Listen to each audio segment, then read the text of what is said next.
Vítajte, nachádzame sa na Univerzite Konštantína Filozofa v hlavnej budove na Andreja Hlinku. A práve začína náš experiment. Úlohou našeho experimentu je merať hladinu krvného tlaku, ktorá sa spája s objatím.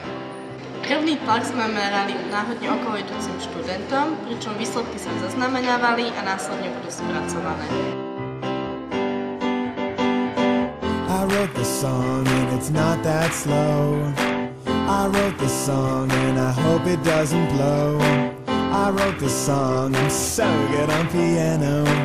I need a hug and that's how the chorus goes. Yeah, come on! I need a hug, you need a hug. Your mom needs a hug and your dad needs a hug.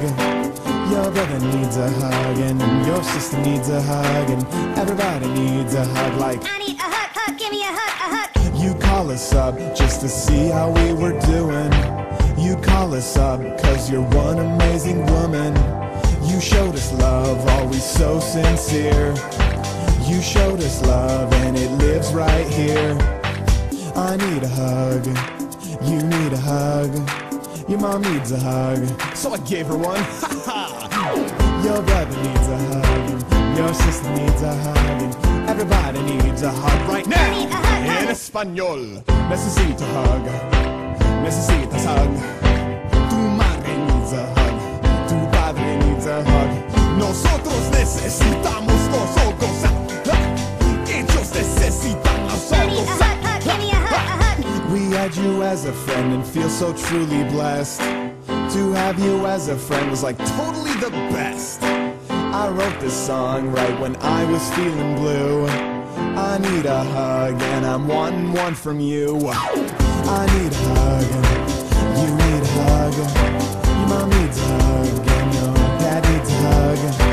Your brother needs a hug and your sister needs a hug. And everybody needs a hug like I need a hug, hug, give me a hug, a hug. yeah, yo, alright everybody, here's how we're gonna do it.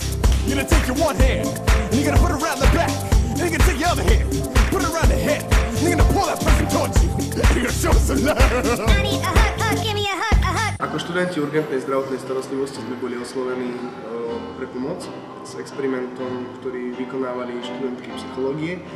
Svojou odbornou pomocou a meraním teda tlaku sme im napomáhali teda k dosiahnutiu výsledkov a merania. Ja by som sa vás chcela opýtať, že ako by ste v skratke zhodnotili priebeh celého experimentu?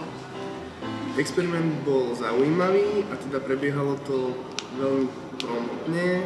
Študenti alebo teda probanti, ktorí boli vyberaní, boli zaujímaví, zaujali v tento program a boli naklonení takejto myšlienke.